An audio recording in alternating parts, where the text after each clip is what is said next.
Fala pessoal, tudo bem com vocês? O Timão busca forças para se recuperar e vencer o Santos na Vila Belmiro, gol do Roger Guedes, mas teve um erro de arbitragem. A gente vai falar dos destaques do jogo e se o Vitor Pereira, afinal de contas, vai ficar ou não. Tudo nesse vídeo. Chega mais, eu sou o Chico Garcia, inscreva-se no canal, hein? E vamos juntos.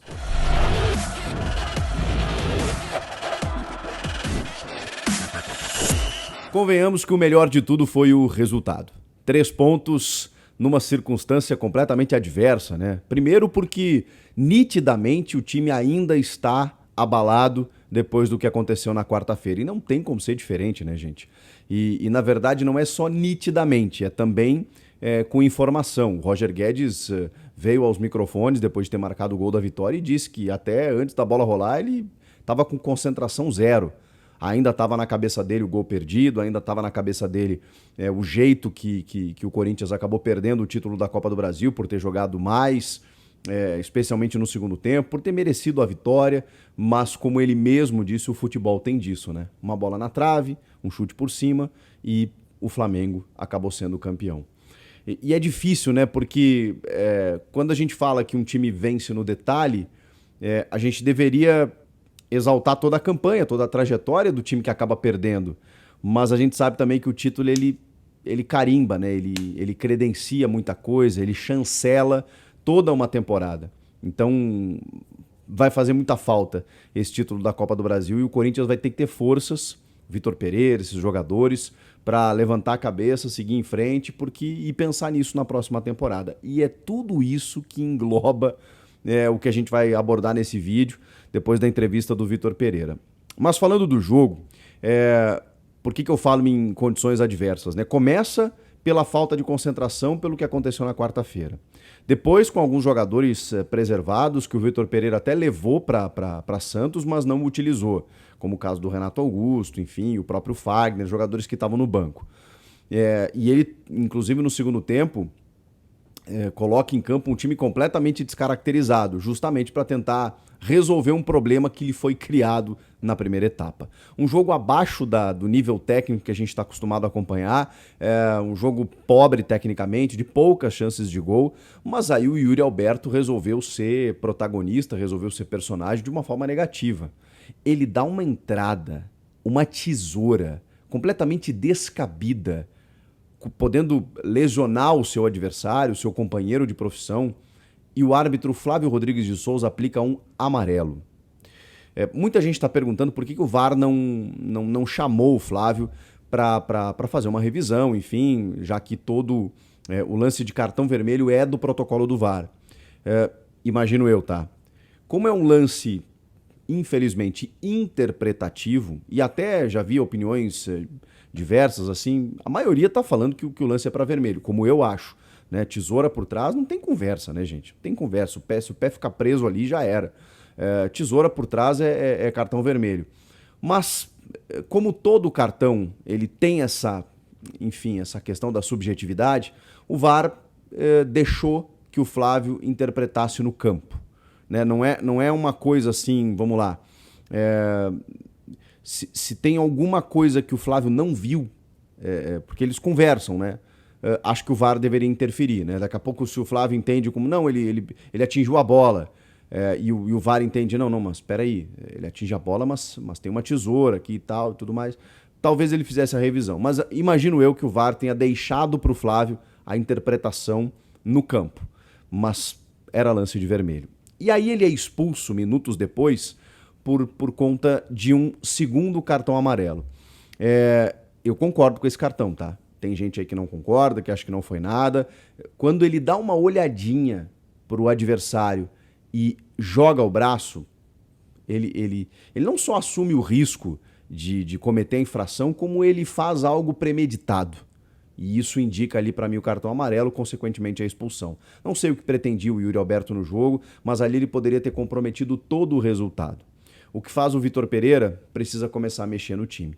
E faz 4 substituições no intervalo. O Bruno Mendes na do Fausto Vera, o Duqueiroz na do Juliano, o Rony na do Rafael Ramos e o Ramiro na do Maicon. Com isso, o que ele faz, né? O Bruno Mendes, que é um jogador bem mais defensor, e o Rafael Ramos não estava bem no jogo, vai para a lateral direita, e aí ele compõe o meio de campo com o Giuliano, com o Duqueiroz, com o Rony e com o Ramiro. Aí fica um meio campo muito mais intenso, né? Não que o Fausto, enfim, não fosse, mas o Fausto também já estava amarelado, veio da final, aquela coisa toda, e ele mesclou bastante o time. Deixou o Roger Guedes na referência e o Gustavo Mosquito para tentar algum arranque, né, dentro da transição.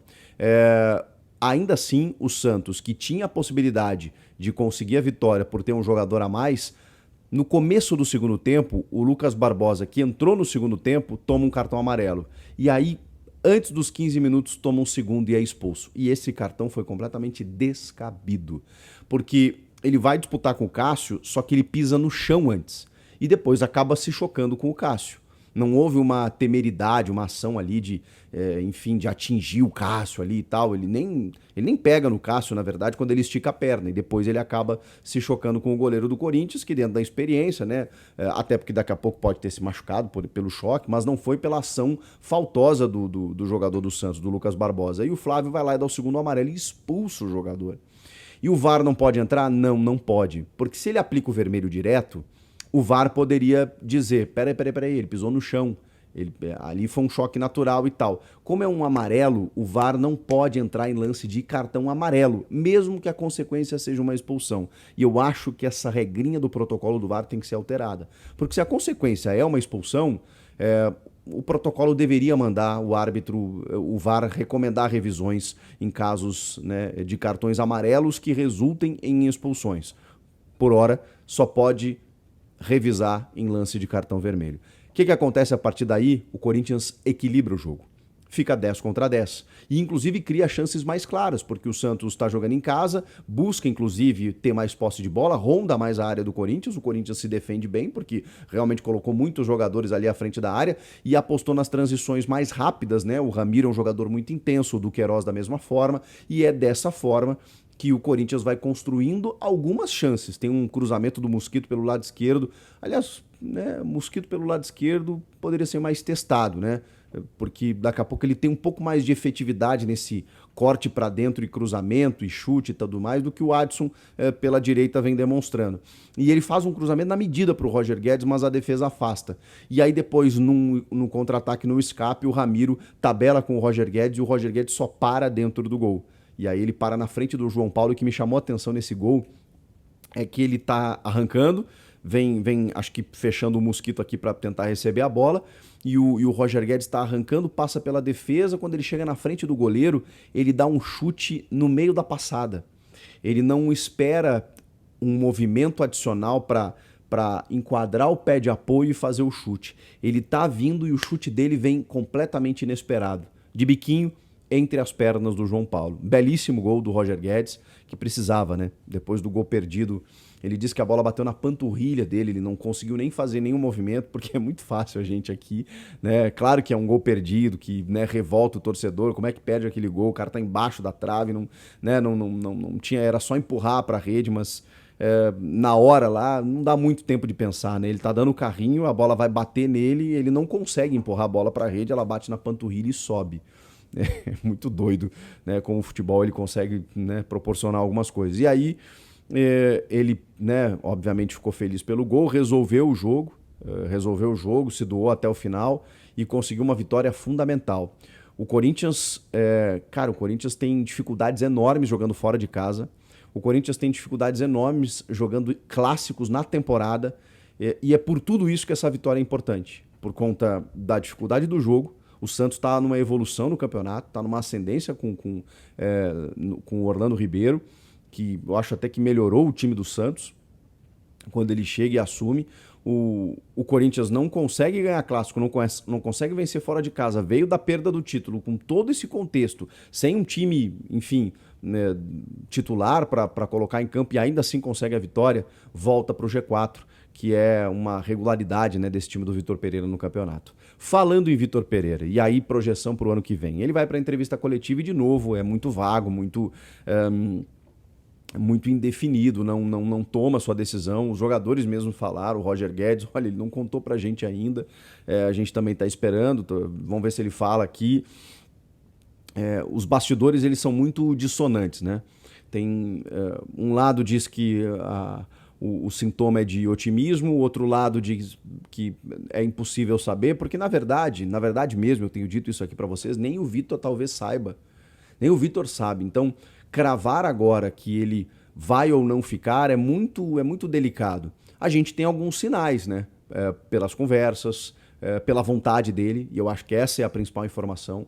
Por ele, somente ele gostaria de ficar, pela identificação que ele criou com o clube. Ele falou hoje várias vezes, a coletiva dele foi uma, digamos assim, uma homenagem ao torcedor, né? Ele agradeceu, diz que nunca viu uma torcida como a do Corinthians, nunca viu, que depois de uma perda de título normal vaia, enfim, reclamações, xingamentos, e a torcida tá aplaudindo, tá pedindo para ele ficar. Ele falou que nunca teve esse reconhecimento na vida. Então, assim, ele está muito contente com o lugar que ele ocupa, com o clube onde ele está, com a torcida e tudo mais. Mas, assim, ele deixou algumas coisas claras na coletiva, né? Primeiro, a questão da família, que a gente já tinha falado. Ele vai precisar conversar com a família.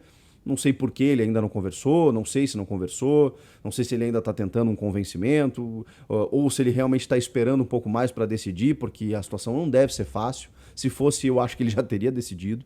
Então, esse é um outro sinal que pende para o lado negativo, né? Vamos combinar, ele perdeu o título, tá? A torcida está querendo que ele fique, a diretoria quer que ele fique, ele já tinha o desejo de ficar. Se fosse tão simples assim, ele já tinha anunciado a sua permanência. Então, não me parece algo muito simples de ser resolvido.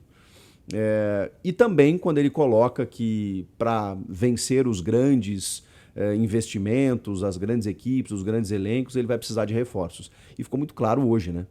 Ele conseguiu uma vitória, é verdade, mas quando a gente vê o time que estava no segundo tempo, a gente olha assim, poxa vida, né, com o Bruno Mendes improvisado na lateral, com o Rony e o Ramiro no meio de campo, com o Matheus Vital que entra depois, e todos eles estão entrando bem, tá? Entraram bem hoje e tudo mais, são alternativas que, assim, nada contra eles, estão se doando, estão sendo importantes, estão sendo peças que podem ser avaliadas para o ano que vem como jogadores de grupo, mas quando você precisa encarar assim um Palmeiras, um Flamengo, sabe, em jogos decisivos, de mata-mata, você vai precisar de um pouco mais de casca, né? Até porque a temporada ela é muito, digamos, ela é uma incógnita, né? Você não sabe, o Renato Augusto ficou muito tempo de fora, inclusive na Libertadores foi um prejuízo, né, contra o Flamengo, o Fagner ficou vários jogos ausentes, o próprio Maicon também.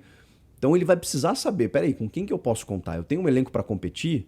Não dá para a gente ficar de novo dando murro em ponta de faca, né? Então ficou muito claro isso. E eu acho que Corinthians classificando para a Libertadores, né, que é uma tendência por estar no G4, o investimento vai ter que ser feito mais ainda em algumas questões pontuais e o remanejamento, né? Tem o Yuri Alberto que vai comprar ou não na metade do ano, o Maicon que termina agora no final do ano com o contrato de empréstimo, fica ou não. Tem outras questões para serem resolvidas e ficou claro que ele precisa definir isso para saber que poder de fogo ele tem nas mãos e ainda essa questão familiar para saber se ele permanece ou não. Mais uma vez, a gente não tem a definição e ela está muito suspensa. Eu realmente não consigo interpretar com o que ele diz se ele fica ou não no ano que vem. Vocês conseguem? Comenta aqui, fala sobre o jogo, o que você achou. Deixa o teu comentário aqui, a sua inscrição no canal é sempre muito importante, o like no vídeo também. Eu volto na próxima. Valeu. Tchau.